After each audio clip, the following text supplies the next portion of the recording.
Hi friends, ఈరోజు చక్రాలు తయారు చేసే విధానం షేర్ చేస్తున్నాను. ఇదే కొలతలతో తప్పకుండా ట్రై చేయండి. చాలా క్రిస్పీగా, చాలా ఈజీగా, టేస్ట్గా వస్తాయి.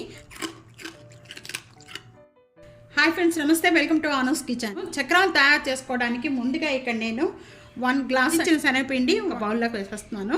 మనం ఏ గ్లాస్తో అయితే శనగపిండి తీసుకున్నామో సేమ్ గ్లాస్తోనే 1.5 గ్లాస్ అనేది ఇక్కడ నేను బియ్యం పిండి.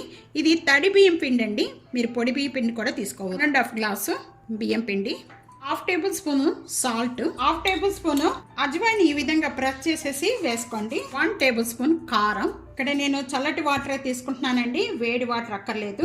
కొద్దిగా వాటర్ పోసుకుంటూ కూడా చపాతీ పిండిలా కలుపుకోవాలండి. ఈ విధంగా ఒకసారి తప్పకుండా ట్రై చేయండి, చాలా బాగుంటాయి. గట్టిగా కాకుండా బాగా లూజ్గా కాకుండా మీడియంగా కలుపుకోండి. పిండి అంతా ఈ విధంగా కలుపుకున్న వెంటనే 2 మినిట్స్ వరకు కూడా ఈ విధంగా ప్రెస్ చేసి బాగా కలిపి పెట్టుకోవాలి. ఈ విధంగా కలుపుకున్న వెంటనే ఒక 2 మినిట్స్ వరకు కూడా ఈ పిండిని మూత పెట్టి ఇలా వదిలేయండి. ఇక్కడ 3 మినిట్స్ అయిపోయిన వెంటనే కూడా 1/2 టేబుల్ స్పూన్ నెయ్యి అయ్యి మళ్ళీ నెయ్యి పైన ఇట్లా అప్లై చేసిన వెంటనే ఒకసారి ఇదంతా పిండి అంతా కూడా బాగా కలుపుకుందాము. కూడా కొద్దిగా ఈ విధంగా ఫిలప్ చేసేసుకొని ఫుల్గా పెట్టేసుకుందాం.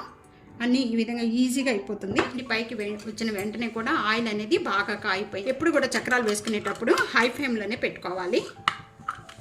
కూడా ఆయిల్ బబుల్స్ వస్తున్నాయి. ఈ బబుల్స్ అంతా కూడా మొత్తం క్లీన్ అయిపోతుంది. ఆ క్లీన్ అయిపోయే వరకు కూడా మనం గరిటె పెట్టి తిప్పొద్దు. కూడా 2 సైడ్స్ కూడా మంచి కలర్ వచ్చే వరకు కూడా వేయించుకోవాలి. ఈ కలర్ వచ్చే వరకు కూడా వేయించుకోవాలి. అన్నీ కూడా ఈ విధంగానే తయారు చేసుకోవాలి. చక్రాలు ఇదే కొలతలతో ఇదే విధంగా ట్రై చేయండి, చాలా టేస్టీగా, చాలా క్రిస్పీగా వస్తాయి. తింటే ఇంకా తినాలి అనిపిస్తుంది అనమాట, అంత టేస్ట్లో ఉంటాయి. మీకు ఎలా వచ్చినాయి అనేది నా కామెంట్స్లో తెలియచేయండి. ఫ్యామిలీతో, ఫ్రెండ్స్తో వీడియోని షేర్ చేస్తూ, వీడియోని లైక్ చేస్తూ ఉండండి. అనూస్ కిచెన్ సబ్స్క్రైబ్ చేయడం మర్చిపోద్దు. Thank you for watching.